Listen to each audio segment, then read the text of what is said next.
Pretty strong subwoofer. But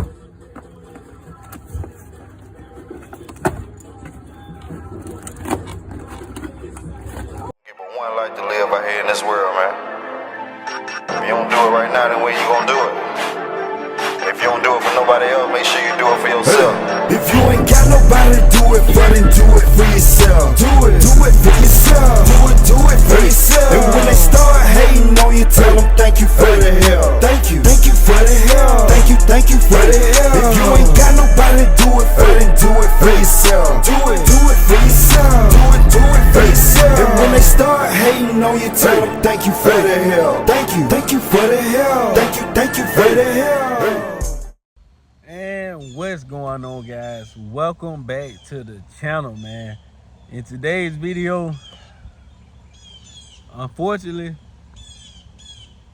well, I ain't gonna even say unfortunately, because shit, this is what I do, this is what I love. Man, we talking about brand bashing again, bro. Like,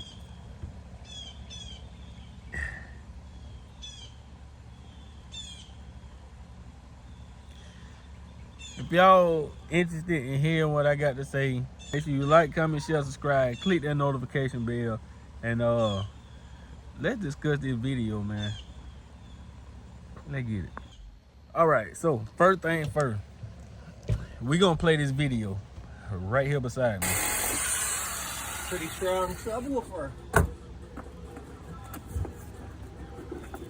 And mind you, this is the type of stuff my last video was about. Oh wow, and look for at the some red odd spider. reason, it's always called audio, bro. Look at that.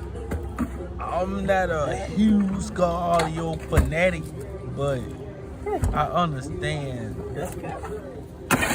I understand the way car audio works, and I understand there's different levels to car audio. We have But a let's continue watching. 2-inch voice coil.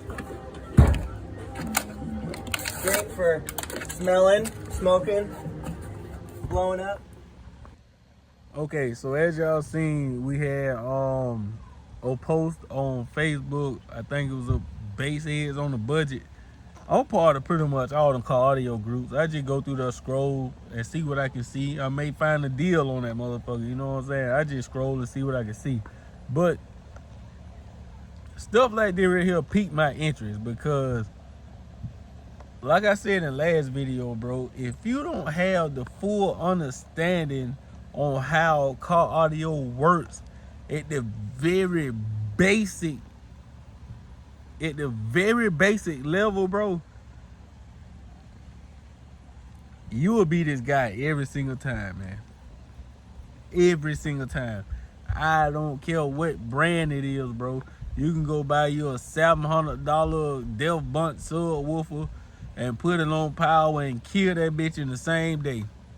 Don't care what brand it is, don't care how much you spent. If you do not understand and do not know the basics of properly setting your amplifier gains, that's where it all starts at, bro. You got to have in this car audio game, bro. And this is for all the new, you know what I'm saying, inspiring bass heads, the new bass heads, or whoever, bro. When you get into car audio, bro, a lot of us skip a lot of steps just to have music, bro. And when I say we skip steps, I mean we'll go about this, we'll go by pretty much the cheapest 0-gauge wire kit we can find. We skip past upgrading the battery. We skip past upgrading the alternator. All that gets skipped. We go and get the pretty much the cheapest 0-gauge wire kit we can find on the internet or at our local car audio shop, which they gonna tax the hell out you for it either way. But we go find the cheapest wire kit we can get. We may spend $200, maybe $300 on the amp, or we could trade for some shit. We can find us a decent amp on the marketplace, trade for it. Cool. Then, you know, we go and get some subwoofers, and they may not be the best. And majority of people that I see, go on Amazon, go on eBay, go on Google, and go and get these bass boxes and these goddamn prefab atrocious ass boxes tuned to 7,000 and 8,000 hertz. I'm exaggerating, but y'all get where I'm going. They go by the cheapest box they can find, tuned higher than the goddamn moon. And once they get all that hooked up, they wonder why. For instance, they wonder why bass addict shit dropped the way it dropped. How the hell you get your SDRs to play that hard? I can't get mine to do that. Granted, when my wife had the SDRs, we didn't upgrade the alternator. We didn't even have a battery back then. Like I said, I went and bought a Scar Audio 0 gauge wire kit, wasn't even the OFC kit. I had those on the Scar RP2K, but I went and got a box built for those subs that'll help optimize their performance. You see what I'm saying? And that box played a huge role in it. And the head unit. I ain't gonna lie, I didn't go cheap on the head unit. I went and got her a damn good head unit. So that was my secret. It wasn't nothing other than that, bro. I didn't have any equipment to tell me when I was clipping or nothing. I did everything off ear, bro. I had the head unit side up, knowing that the head unit played clean up pretty much at full tilt. The head unit she got, it played cleans at pretty much full tilt. So I set her amp at the volume that I felt like she listened to her music at. And I even asked her, like, babe, when you rhyme, you know what I'm saying? Like, how loud do you have this CD player? Like, what's the loudest you have this CD player? And I set her amp to that. And it worked. And that was with the SDRs, bro. And they were slamming. In a custom-made box tuned to 32 hertz. Only reason why those subs died is because I got greedy. If I would have left it side the way I had it in the very beginning, she'll still have those. She wouldn't even have the DDXs right now. She'll still have the SDRs. I got greedy. I want to see the limits of those subwoofers. I want to see how much they can take. And I clipped them to death. Which goes back to my main point. Pretty much all car audio equipment failure, there's a 90 to a 99 or 98% chance that all car audio failures are user error. It be user error, bro. Whether we like to admit that shit or not, it be user error, man. We get greedy out this motherfucker, man. We get greedy. And then you have some people that gets greedy and forget the fact that they bought this subwoofer for $100 and it's only 600 watts RMS, and then you want to go and throw a 8,000 watt amp on it and expect this motherfucker to shake the neighborhood. It's not gonna last, buddy. I'm sorry, it's not gonna work. It's not. You can't buy cheap subwoofers and expect competition grade quality. It ain't gonna work. They wasn't made for that. I'm sorry. I hate to be the bearer of bad news. They wasn't made for that. If you know your goal is to beat the fuck out of the neighborhood and your car, don't go buy you no $80 subwoofers, man. Save your damn money. If you wanna try Scar, save you up $300 and something. Go get the ZVXs or the VXL. Fuck what people talking about. Them bitches get down. If that's where you want to go. In other brands, save your money, bro, and get those. Don't go spend your money on some cheap ass subwoofers and don't know how to set your gains and clip them to death in the same damn day. And all of a sudden, it's the brand fault. You're not making the brand look bad, bro. It's really showing everybody that you don't understand the workings of your damn system. You don't know what you're doing. That's what it's really showing us. You don't know what the fuck you doing. Because every subwoofer is meant for a certain for a certain community. That's why they make subwoofers in different classes, bro. You have your entry level, your mid level, and your competition grade. That's why they're different classes of subwoofer, bro. If they felt like everybody wanted competition subwoofers, there wouldn't be no $100 subwoofers nowhere. You wouldn't be able to find them. Every subwoofer has its purpose, bro. If that motherfucker, if you got two 600-watt subwoofers, why in the fuck would you want to go put a 8,000, 5,000, 4,000, 3,000 watt amp on that motherfucker when you don't even understand the goddamn the basics of putting together a damn system? It ain't gonna work. I done wasted a lot of money experimenting around with this car audio shit to the point where I know my own limits. I know my own install limits. So,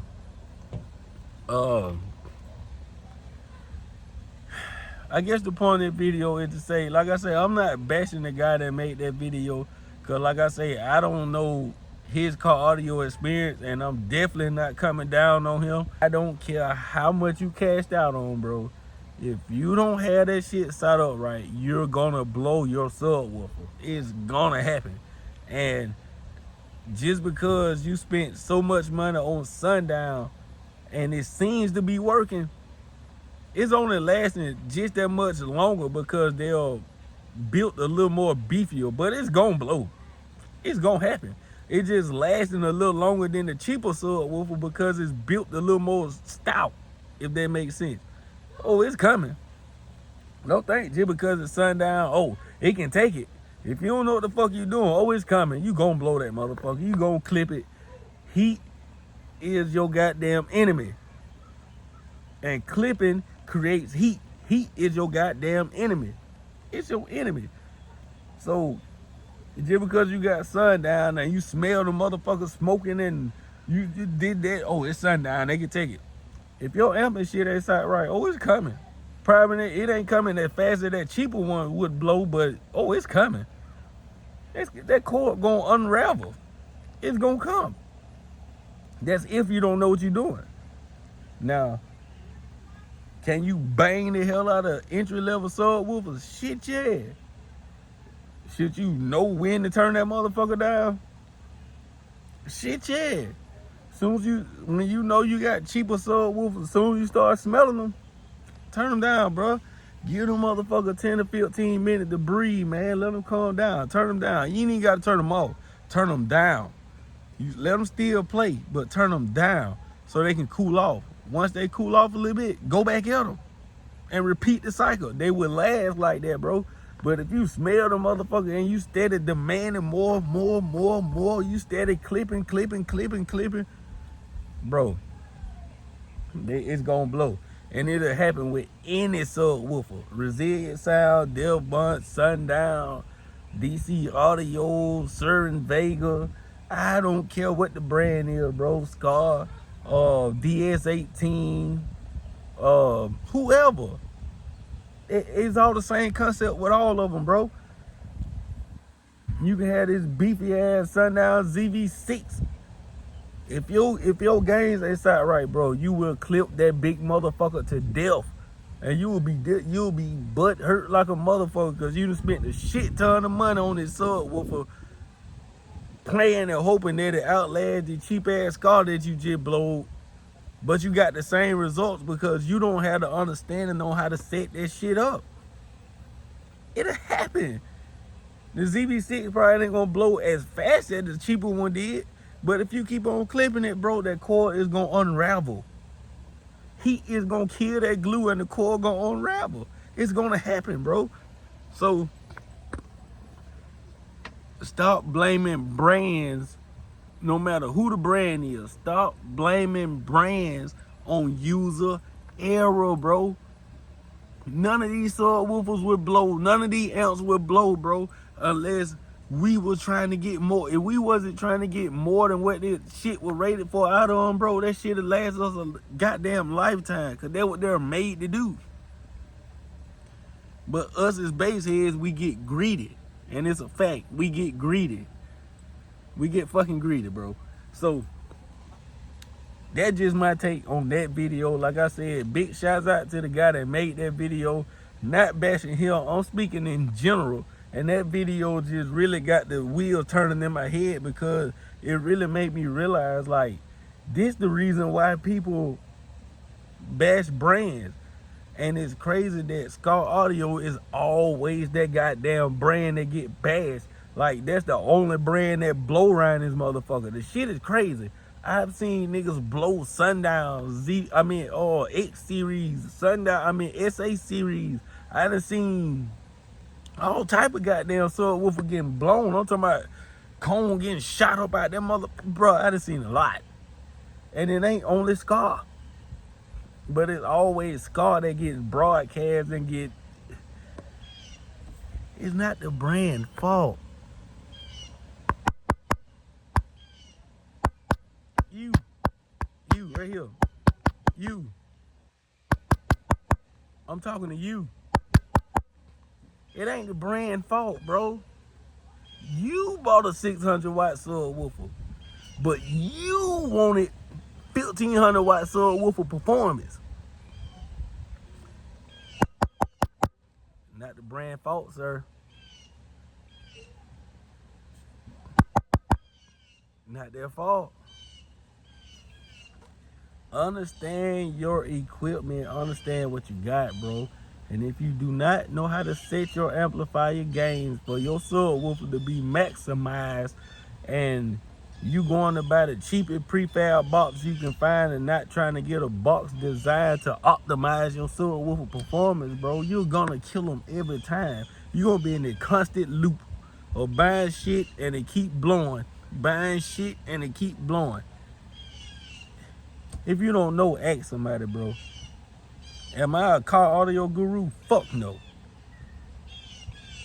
Am I scared to ask somebody that been doing this shit longer than me for advice? Fuck no.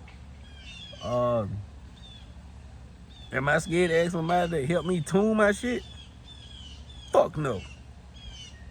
But that's what the community for. We all trying to be loud. We all want to be around each other, have a couple of these, and have a good time. I thought that's what it was about in the first damn place. But this your boy Bass Addict, man, checking out with another one, man. And that just, like I said, me venting again, me ranting. But that just me keeping this shit 1000. And once again, bro, I'm not bashing the guy that made that video, bro, because the shit happens to all of us.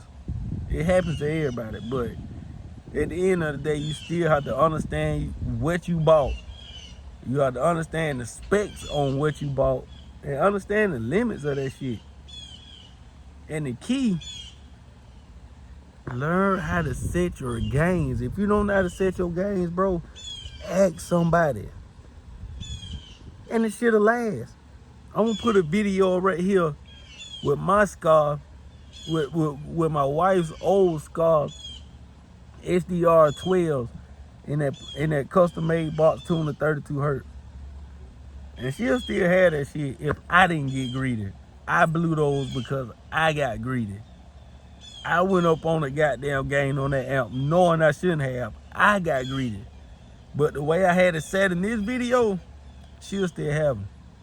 And them bitches was eating. If y'all found anything, information in the video, make sure you like, comment, share, subscribe. Click the notification bell, man. Help grow and join the family. And we are